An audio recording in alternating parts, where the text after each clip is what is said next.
सातवें चरण की बहाली की मांग कर रहे थे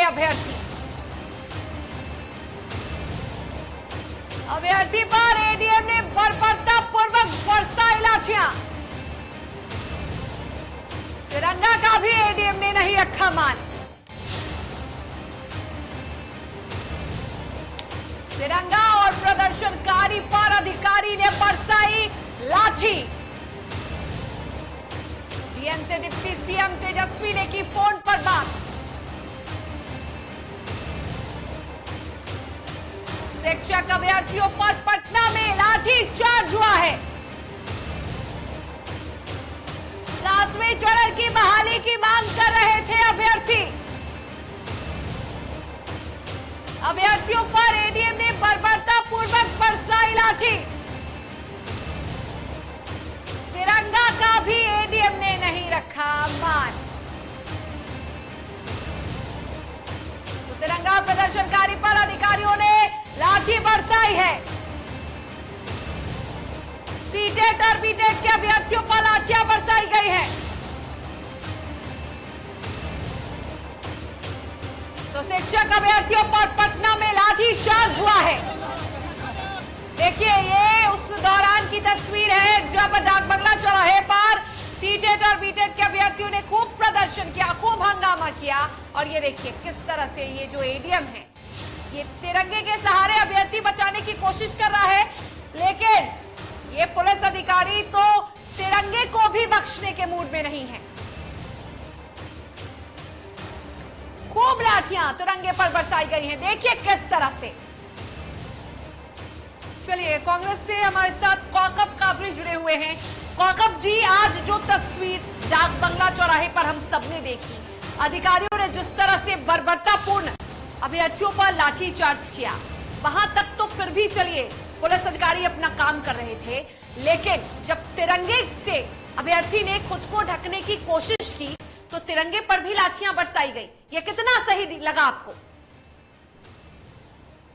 बहुत ज्यादा जानकारी तो मुझे इस बारे में नहीं है, लेकिन जो जानकारी अभी हाल में मुझे मिली अभी कम समय में, मैं कह सकता हूं कि एक तो नई सरकार बनी है और नए मंत्री बने हैं और मेरा निवेदन है तमाम छात्रों से विशेष जाकर के मरीज जी से अपनी बातों को संयमपूर्ण लोकतांत्रिक ढंग से रखना चाहिए।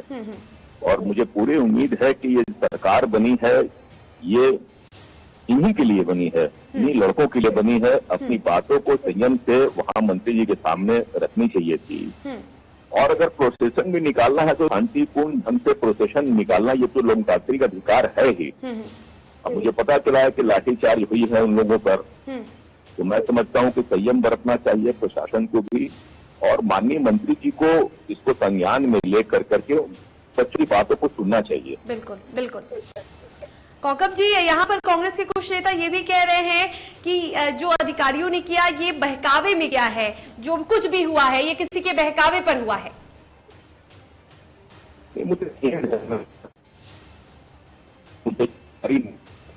एक लोकतांत्रिक ढंग से अपनी बातों को कहने का अधिकार तमाम लोगों को है।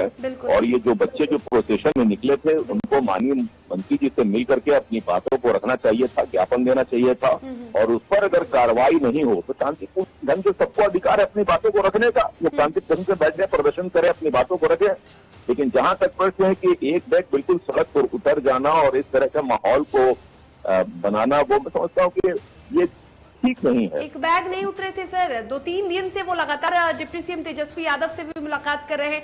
सरकार तो नहीं बनी है ना सर, लेकिन ये तो अपनी नियुक्ति की मांग को अरसों से कर रहे हैं, सालों से कर रहे हैं। इनकी क्या गलती? अपने भविष्य के लिए लगातार ये प्रदर्शन कर रहे हैं। दूसरी बात ये है कि यदि प्रदर्शन कर रहे हैं और आंदोलन कर रहे हैं, डिप्टी सीएम से भी उन्होंने मुलाकात की, उनसे भी अपनी बातों को इन्होंने रखने की कोशिश की थी। तेजस्वी यादव का भी बयान सामने आया है। इस तरह से जिस तरह से अधिकारियों ने उन पर लाठी बरसाई, क्या वो सही था?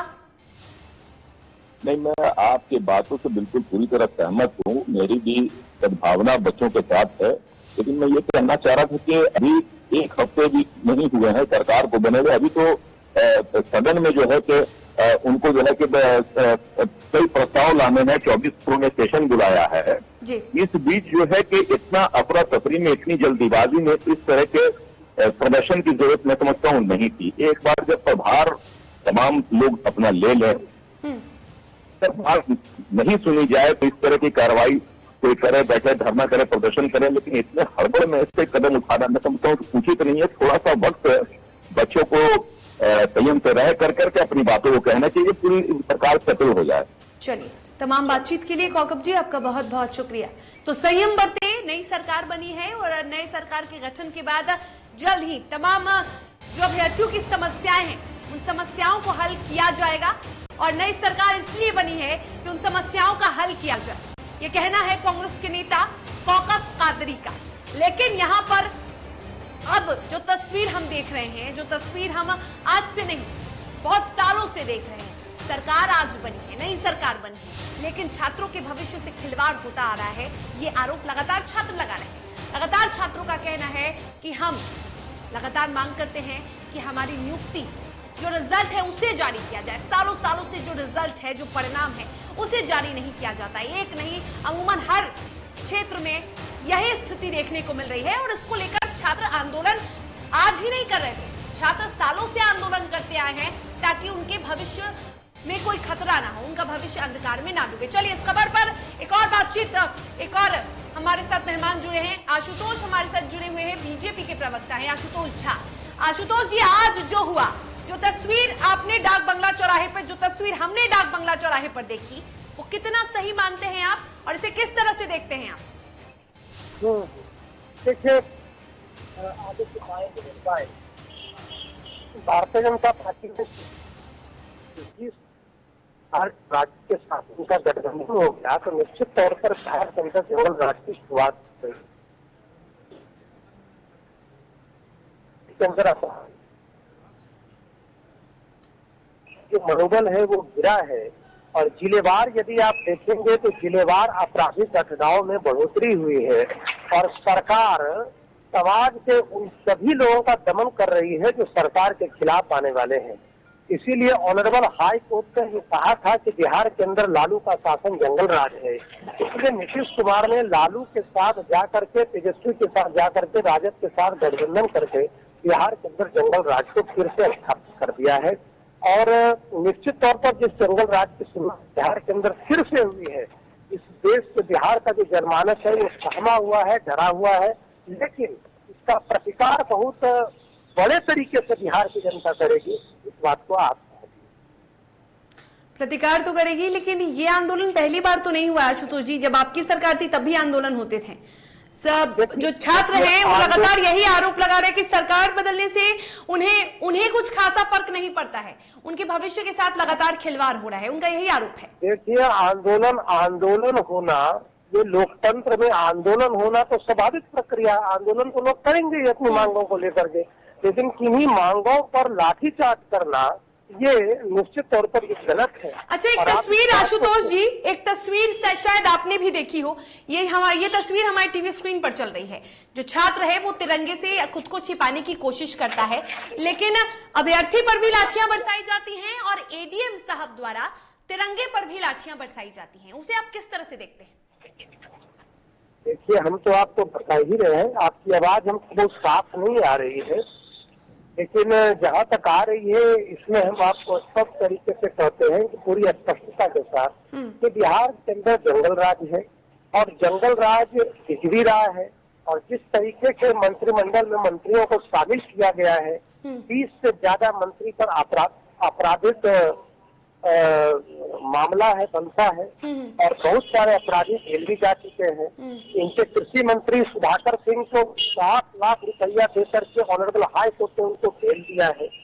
इसीलिए आप इस बात को समझिए कि जंगल राज की शुरुआत हो गई और मंत्रिमंडल में शामिल लोग भी जंगल राज में शामिल है, इस बात को आप समझिए और बिहार की जनता आने वाले समय में इसका उत्तर देगी। और नीतीश कुमार ने जिस तरीके से विश्वासघात किया है बिहार की जनता के साथ और बिहार में जंगल राज होता है, इसका उत्तर दोनों दलों को मिलेगा। चलिए, तमाम बातचीत के लिए बहुत बहुत शुक्रिया आशुतोष जी।